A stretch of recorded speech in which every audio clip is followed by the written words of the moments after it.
Après les funérailles de mon père, mon beau-frère a pris le contrôle de l'entreprise de mon père et de 500 millions de dollars, déclarant avec arrogance, à partir d'aujourd'hui, cette entreprise est la mienne, et tout ce que tu obtiens, c'est le vieux camion de ton père. Cependant, lorsque j'ai démarré le moteur du camion, le système de navigation s'est soudainement activé, me guidant vers un endroit prédéfini par mon père. J'ai été surprise en arrivant car une grande surprise m'attendait. Laissez un commentaire et dites-moi d'où vous nous écoutez et quelle heure il est pour vous en ce moment. Aussi, pouvez-vous croire que nous sommes déjà en 2026? Bonne année à cette famille incroyable.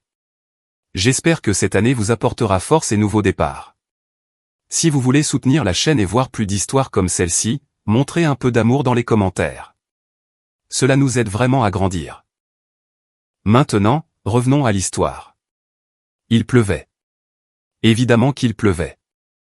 Richard se tenait là sous son parapluie noir surdimensionné, ayant l'air de quelqu'un qui venait de gagner à la loterie au lieu d'enterrer un beau-père. Il m'a lancé les clés. Elles étaient dentelées, rouillées et sentaient l'insulte. « Contente-toi de tes fleurs, Morgane », a-t-il ricané en lissant son costume coûteux. « Laisse les affaires aux hommes. » Je n'ai pas crié. Je n'ai pas pleuré. J'ai juste serré le métal froid jusqu'à ce qu'il m'entame la paume, j'ai tourné le dos à l'empire que j'avais aidé à bâtir et je suis monté sur le siège du conducteur.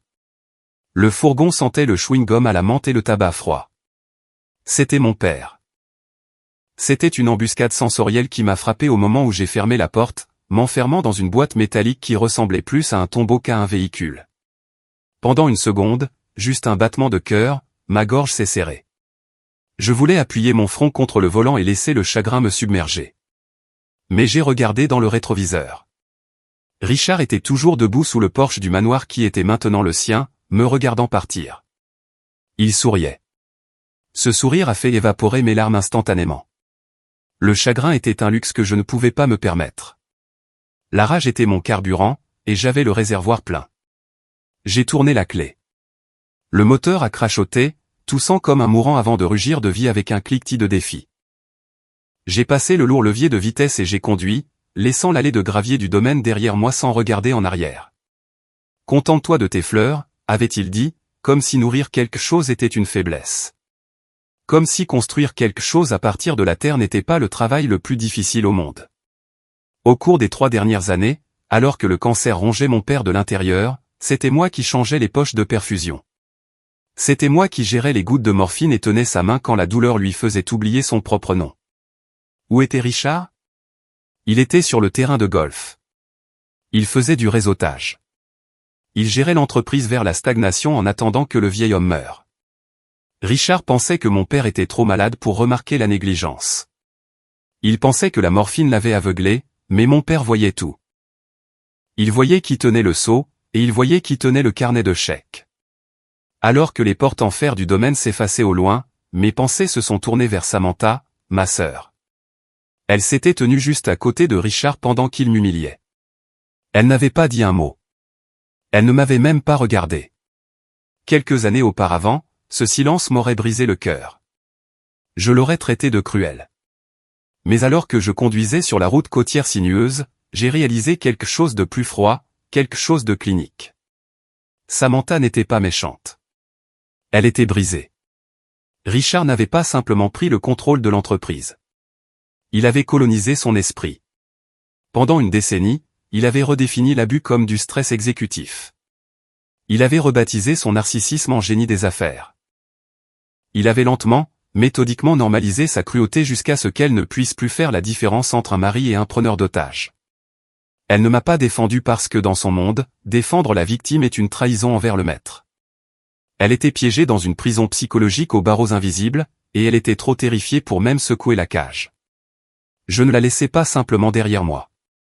Je la laissais dans le ventre de la bête. J'étais à mi-chemin de l'autoroute quand le tableau de bord a clignoté. La radio a grésillé de parasites, coupant le silence, et l'horloge numérique a affiché 12 heures. Puis l'écran de la console centrale s'est allumé. Ce n'était pas le système d'usine. C'était une unité GPS moderne maladroitement adaptée dans le plastique. Elle a émis un bip, fort et net. Une seule destination est apparue sur la carte lumineuse. Pas d'adresse, pas de nom de rue, juste 2 mots pulsants en texte vert, .z. La voix de mon père a résonné dans ma mémoire, claire comme une cloche. Conduis prudemment, Mo.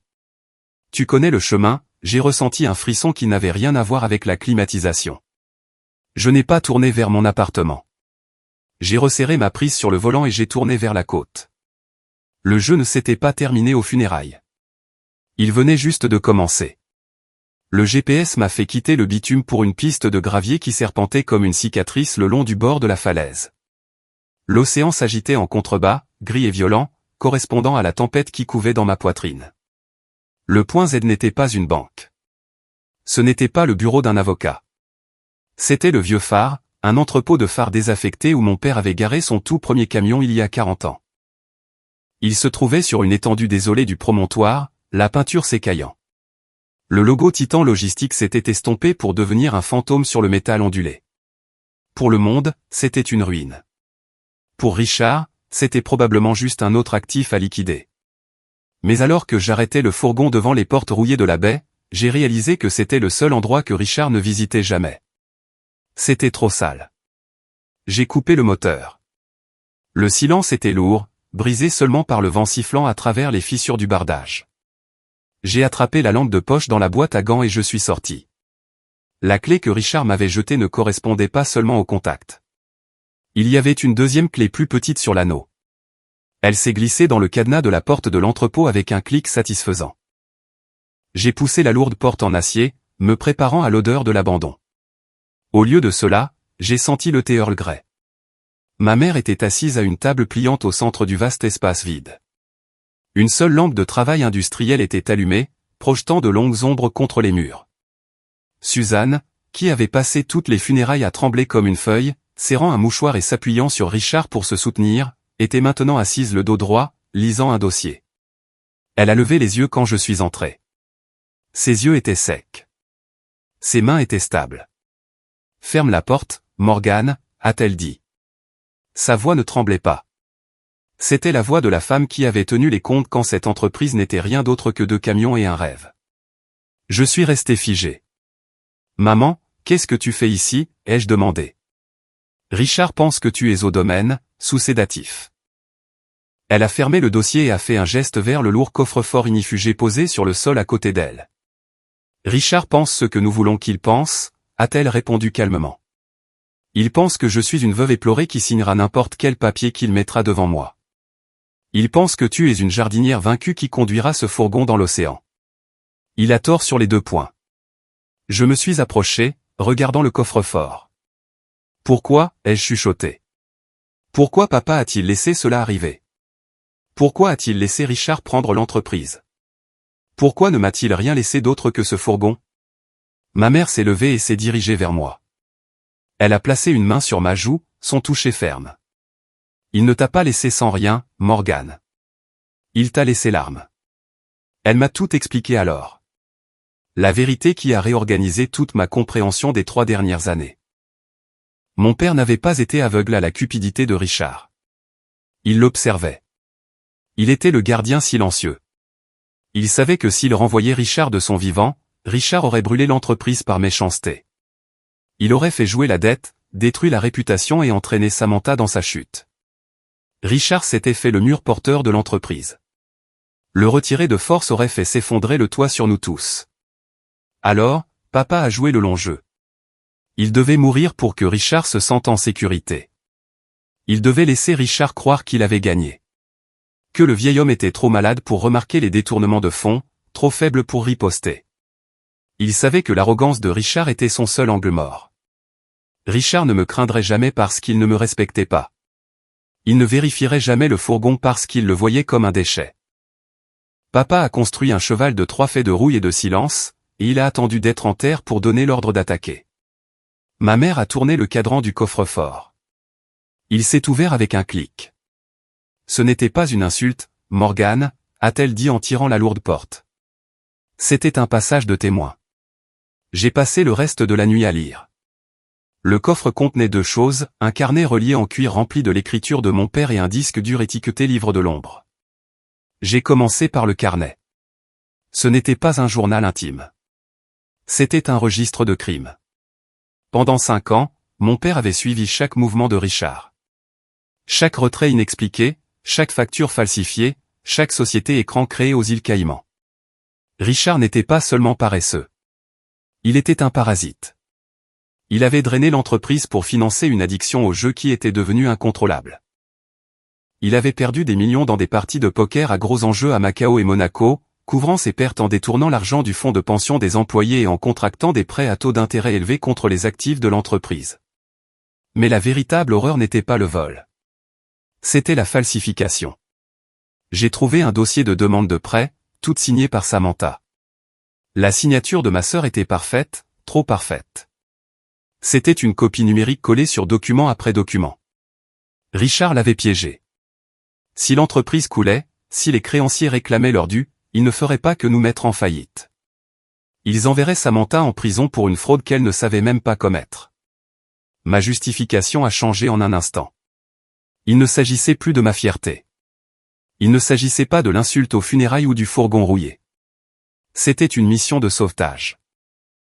Richard avait transformé ma sœur en son bouclier humain. J'ai levé les yeux des papiers.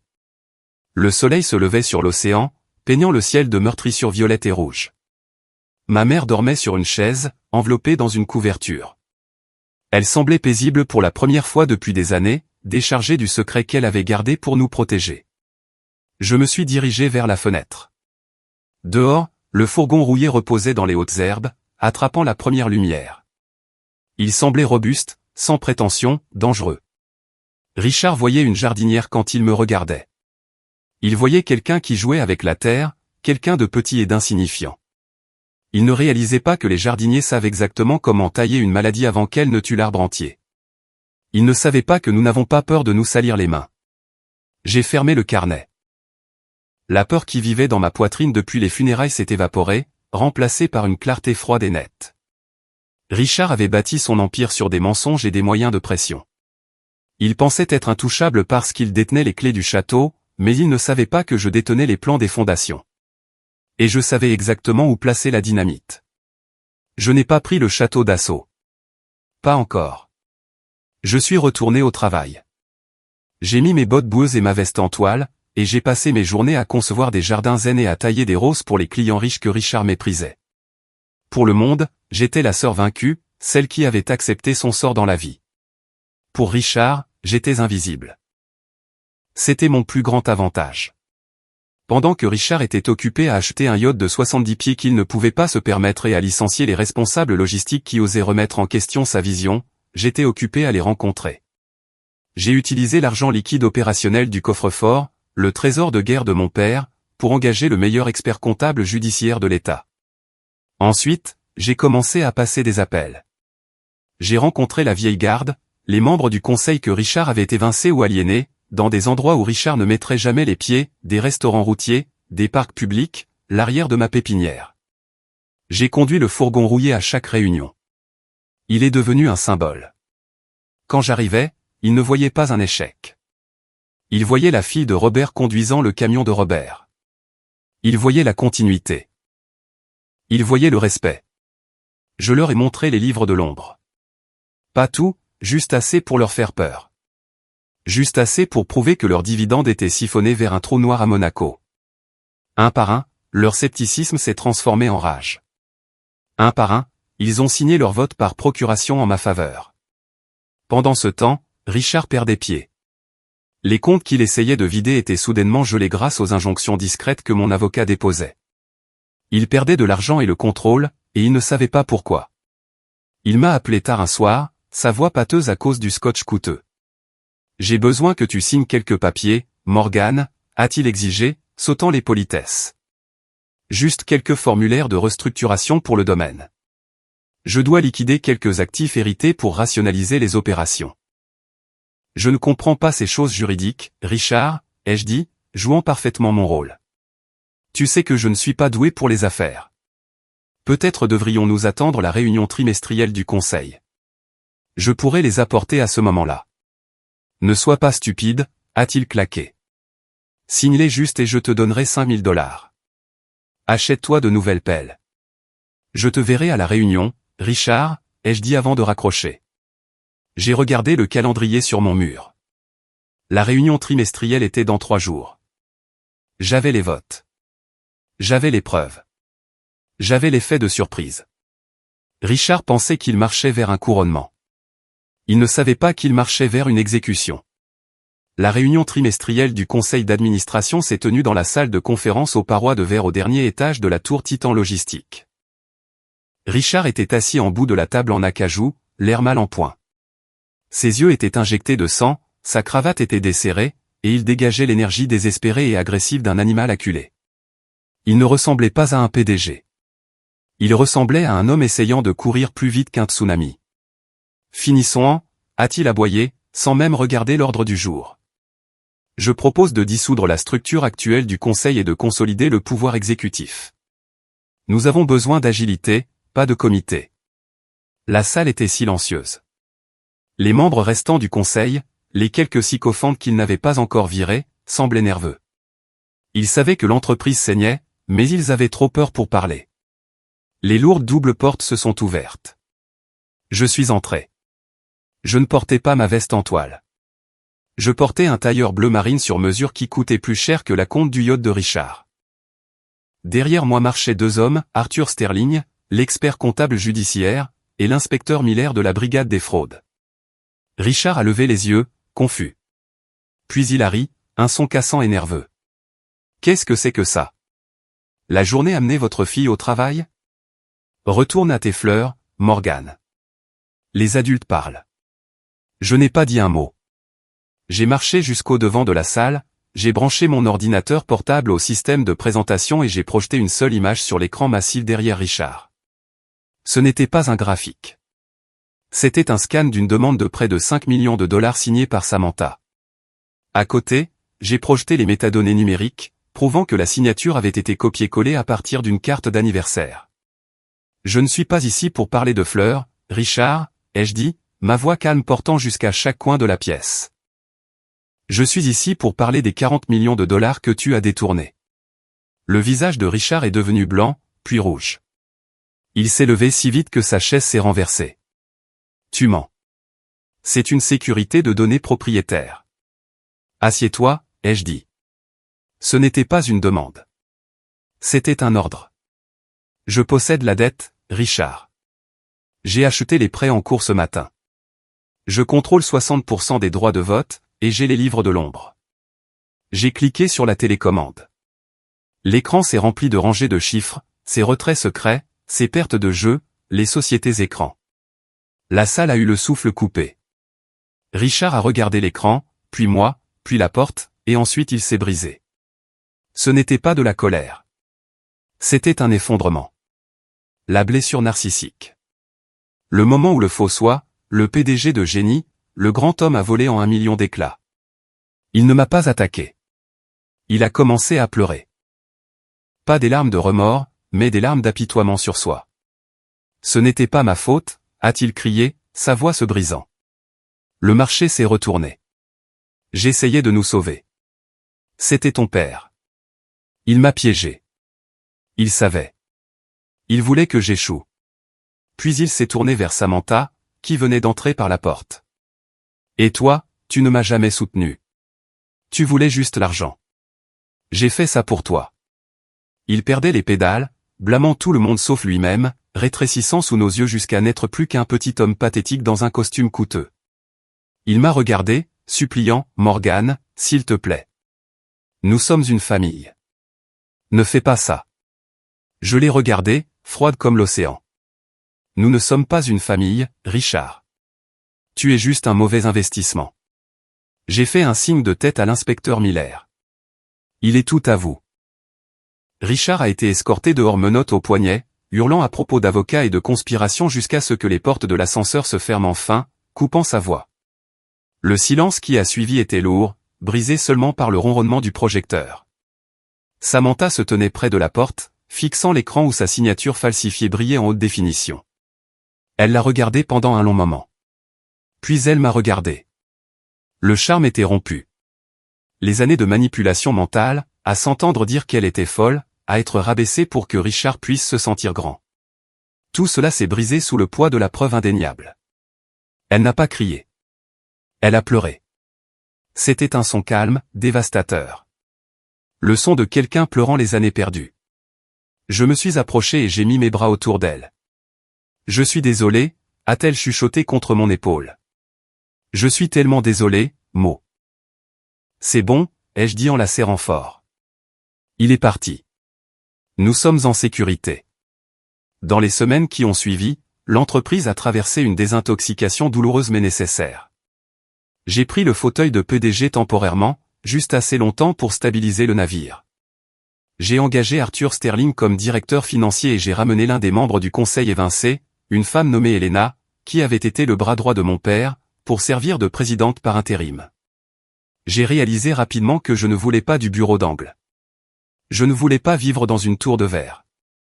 Ma place était à concevoir la culture, à m'assurer que les racines de l'entreprise étaient saines, pas à tailler les feuilles. Samantha a demandé le divorce et a commencé une thérapie. Ce n'était pas facile. Les retombées financières étaient désordonnées et les cicatrices émotionnelles étaient profondes. Mais pour la première fois en une décennie, j'ai vu ma sœur sourire, un vrai sourire, pas la grimace étudiée qu'elle portait pour le bénéfice de Richard. 6 mois plus tard, je suis sorti sur le parking de la pépinière où je travaillais encore à temps partiel. Le fourgon était là. Je ne l'avais pas vendu. Au lieu de cela, je l'avais emmené chez un spécialiste. La rouille avait disparu, le moteur était refait, la carrosserie peinte d'un vert forêt profond et lustré. Il avait l'air classique, robuste et fier. Ce n'était plus un symbole de négligence. C'était un symbole de résilience. Je suis monté sur le siège du conducteur. Il sentait toujours le chewing-gum à la menthe, mais l'odeur de tabac froid avait disparu, remplacée par le cuir frais et la sauge. J'ai ouvert la boîte à gants et j'ai sorti une vieille cassette que j'avais trouvée sous le siège pendant la restauration.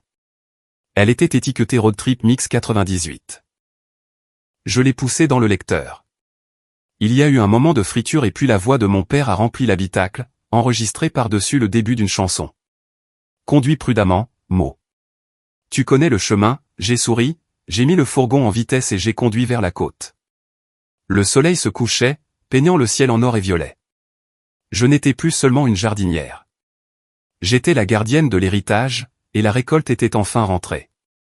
Parfois, il faut jouer le long jeu pour protéger les gens qu'on aime. Parfois, il faut laisser les mauvaises herbes pousser au juste pour pouvoir les arracher par les racines. Si vous croyez que la vérité gagne toujours, partagez cette histoire.